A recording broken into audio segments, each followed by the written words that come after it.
The United States is not participating in official talks at the G20 in South Africa.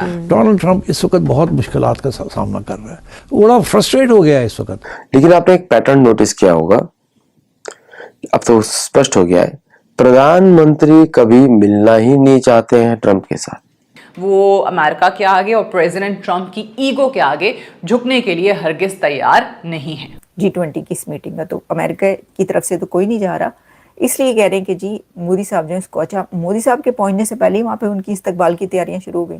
उसका Ukraine का agenda नहीं चल रहा जी, उसका गाजा का एजेंडा नहीं चल रहा, उसका इंडिया पाकिस्तान का एजेंडा नहीं चल रहा, उसका रूस का एजेंडा नहीं चल रहा। Is failed on all four issues. रूस की तरह, चाइना की तरह इंडिया भी एक बहुत मुश्किल मुल्क साबित हो रहा है। भारतीय प्रधानमंत्री हैं वो साउथ अफ्रीका पहुंच रहे हैं। साउथ अफ्रीका में आप ये समझ लें कि एक तरीके से वो G20 की जो समिट है उसको अटेंड तो करेंगे ही, लेकिन लीड भी ना ही रूस, ना ही चाइना और ना ही इंडिया काबू हो रहा है प्रेसिडेंट ट्रंप से। और साउथ अफ्रीकन प्रेसिडेंट रामाफोसा ने बोल दिया, नो ट्रम्प नो प्रॉब्लम, कोई फर्क नहीं पड़ता।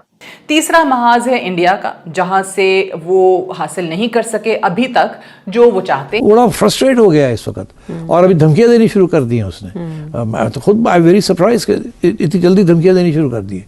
दुनिया की तारीख में लिखा जाएगा कि हिंदुस्तान एक ऐसा मुल्क था जिसने सुपर पावर के सामने खड़े होकर एक ऐसी शटअप खोल दी कि हिस्ट्री उसको याद करेगी। नमस्ते दोस्तों, जय हिंद। हिंदुस्तान स्पेशल में आपका स्वागत है दोस्तों। जैसा कि दोस्तों आपने क्लिप में देखा, व्हाइट हाउस ने ये ऐलान किया था कि प्रेसिडेंट ट्रंप इस बार G20 में शामिल होने नहीं जा रहे और वेस्टर्न मीडिया ये चर्चा कर रहा है कि शायद प्रेसिडेंट ट्रंप मोदी से मुंह छिपाते हुए दिख रहे हैं। दरअसल प्रेसिडेंट ट्रंप ने बातें ही कुछ ऐसी की हैं कि वह मोदी का सामना नहीं कर सकते। वहीं रूस के राष्ट्रपति पुतिन भी इस समिट में हिस्सा नहीं ले रहे। यूक्रेन युद्ध को लेकर इंटरनेशनल क्रिमिनल कोर्ट ने उनके खिलाफ गिरफ्तारी वारंट जारी किया है। ऐसे में यहाँ उनकी गिरफ्तारी का डर है। चीन के राष्ट्रपति शी जिनपिंग भी समिट में शामिल नहीं होंगे। मीडिया रिपोर्ट्स के मुताबिक उनकी तबीयत ठीक नहीं है। 3 बड़े नेताओं की गैर मौजूदगी में इस समिट में भारत की भूमिका बढ़ गई है। प्राइम मिनिस्टर मोदी समिट के सभी 3 सेशन में भाग लेंगे। साउथ अफ्रीका में हो रही इस साल की G20 समिट भारत के लिए इसलिए खास है क्योंकि 2023 में अपनी अध्यक्षता के दौरान भारत ने अफ्रीकन यूनियन को G20 का सदस्य बनाया था। अब पहली बार अफ्रीका में समिट हो रही है। इसके चलते अफ्रीकी देशों में भारत का सम्मान बढ़ा है। अभी G21 बोले या G20 बोले मुझे समझ में नहीं आ रहा है। तो G21 में प्रधानमंत्री मोदी पहुंच गए हैं साउथ अफ्रीका, जोहान्सबर्ग, और साउथ अफ्रीकन प्रेसिडेंट रामाफोसा ने बोल दिया, नो ट्रम्प नो प्रॉब्लम, कोई फर्क नहीं पड़ता, कोई प्रभाव नहीं ट्रम्प का नहीं आने का। लेकिन आपने एक पैटर्न नोटिस किया होगा, अब तो स्पष्ट हो गया है, प्रधानमंत्री कभी मिलना ही नहीं चाहते हैं ट्रंप के साथ, फोटो ही नहीं खिंचाना चाहते हैं इन द लास्ट 5 मीटिंग्स। तो ट्रंप से क्यों? अब रामाफोसा का तो पंगा हो गया। रामाफोसा को बुला के बेइज्जत किया था, आपको याद होगा। ओवल ऑफिस में बुलाया, उसको दिखाया पिक्चर्स अंगोला की और देखा कर हमारे आपके अंदर व्हाइट्स को मारा जा रहा है, व्हाइट फार्मर्स को मारा जा रहा है। सारा CIA का प्रोपेगेंडा था।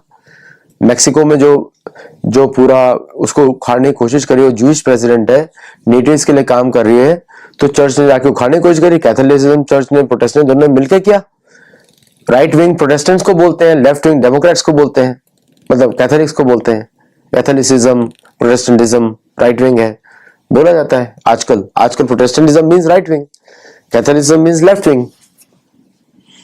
और मैक्सिको में Catholicism is the right wing, Protestantism is the left wing. Left wing right wing तो बदलता रहता है, इसीलिए तो हम लोग धार्मिक हैं, हम बीच में रहते हैं, हम दोनों साइड को देख रहे हैं, वी आर द जज।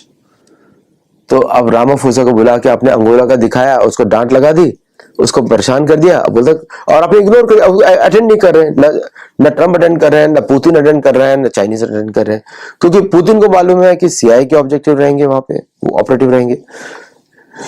चाइनीज को भी मालूम कि हम सिक्योरिटी अश्योर नहीं कर सकते चाइनीज प्रेसिडेंट की।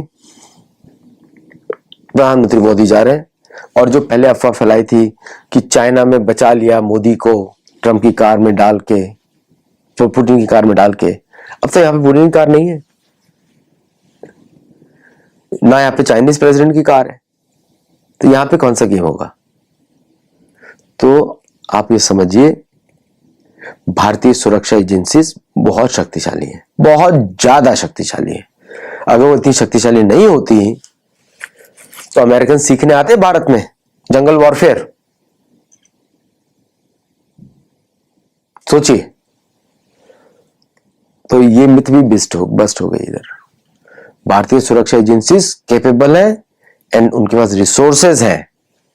भारतीय सैटेलाइट्स मॉनिटर करेंगे, भारतीय प्लेन जब लैंड करेगा तो भारतीय नेवी शिप्स रहेंगे वहां पे, पनडुब्बियां रहेंगी। You have no idea. कभी ट्रस्ट करिए अपने एजेंसीज पे, भारतीय सेना पे, कि वो अपना अंजाम कर सकती है। आप किसी एनसीसी कैडेट को जाके सुनना, उनके सामने कोई टिकने वाला नहीं फॉरेन का।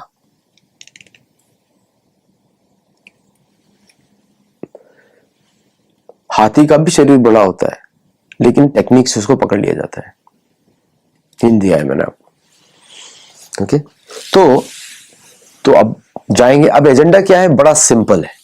एजेंडा ये है कि भाई ट्रेड डील्स हो दुनिया भर में, अमेरिकन करेंसी के बेसिस पे हो या ना हो, डजंट मैटर, लेकिन ट्रेड डील्स हो ताकि सामान्य ट्रेड चलता रहे दुनिया में। यही एक एजेंडा है और इस पे बात होगी। और G20 की सक्सेस डिपेंड करती है किस तरह यूरोपियन कंट्रीज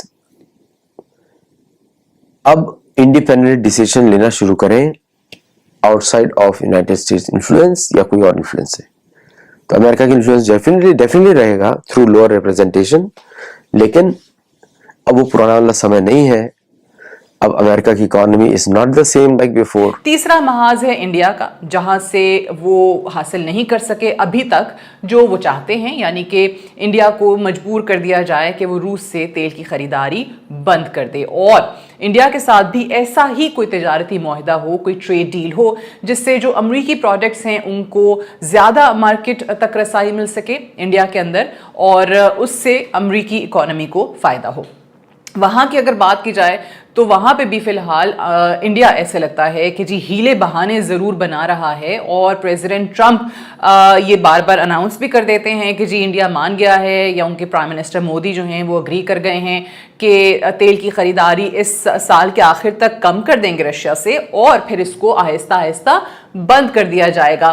सो तीनों महाजों पे फिलहाल अगर कहा जाए कि उनको जो उनके अज़ाइम थे, जो गोल्स थे जो वो हासिल करना चाहते थे, फिलहाल वो हासिल नहीं हो सके। सबसे पहले अगर हम अमेरिका और रशिया के ताल्लुकात की बात करें तो लगता है ऐसे कि प्रेसिडेंट ट्रंप इस वक्त रशिया से और रशियन प्रेसिडेंट व्लादिमीर पुतिन के रवैये से सख्त परेशान हो चुके हैं।